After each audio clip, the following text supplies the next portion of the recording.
Today I'm going to be teaching you how to make Huaraches, the running sandals of the Tarahumara. The Tarahumara are a group of natives in Mexico that are known for their extreme distance running capabilities. In fact, one of them even managed to win the Leadville Trail 100, a notoriously difficult 100-mile trail race, wearing nothing but his homemade sandals. The first step of the process is tracing out your foot on the sole material. For this pair of sandals, I'm using rubber, but you can experiment with whatever different materials you think would work.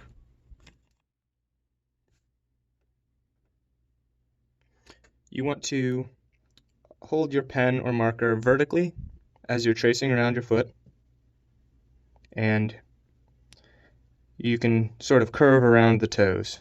Don't have to catch every bump of the toes.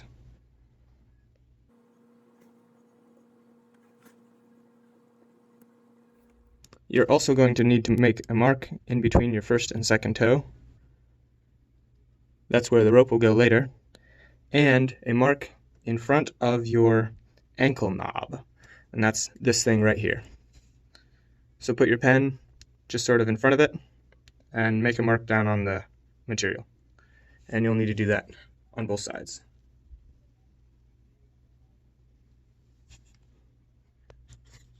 After you've traced out your foot, you'll want to go around again, leaving about a 1/4 inch extra so that your sole is slightly larger than your actual foot.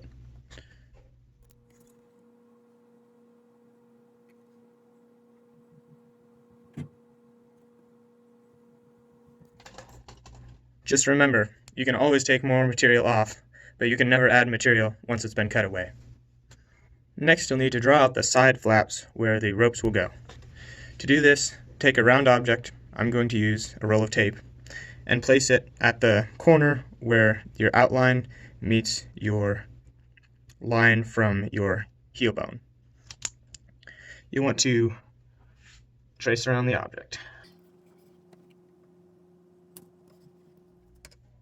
Finally, you need to draw out the holes that you will later punch. You've already got one for the toe rope, and you'll need one for each of the heel ropes. Find a spot about in the middle of your opening and put a dot there or an X where you'll punch your hole. These side flaps make it so that the rope does not rub against the ground when you're walking or running. Next, you'll need to cut out your sandal. This can be done with a scissors or a knife, but I prefer a knife for a slightly cleaner cut.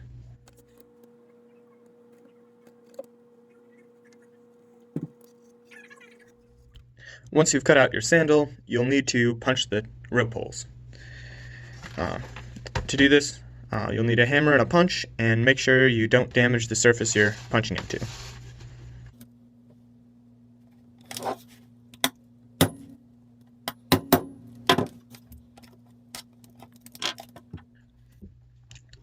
And you want your holes to be about the size of the rope you'll use or a little smaller, so that the rope is held very tightly in the holes.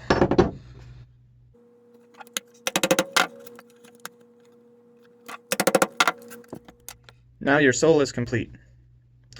For the next step, you'll need to prepare the rope. I like to use 3/16 inch polypropylene rope. And for each sandal, you will need a 6-foot length. Once you have your 6-foot sections of rope, you'll need to start threading the sandal.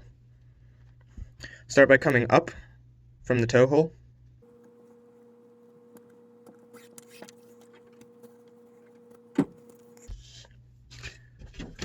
Next, go down on the outside heel hole.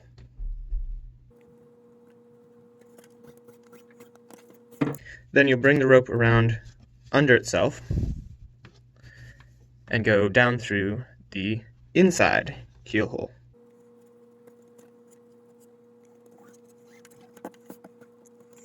Finally, bring the rope under the loop you just made. Now the sandal is almost ready to tie. The only thing you still need to do is make a stopper knot on the toe hole end of the rope. And to do that, I usually make a figure-8 knot, so go under the rope, over the rope, and then back through the loop you just made. This will make a stopper knot that's able to lay flat.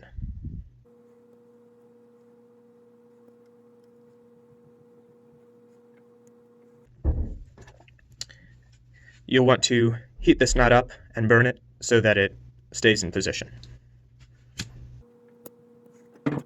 This also helps it stay nice and flat.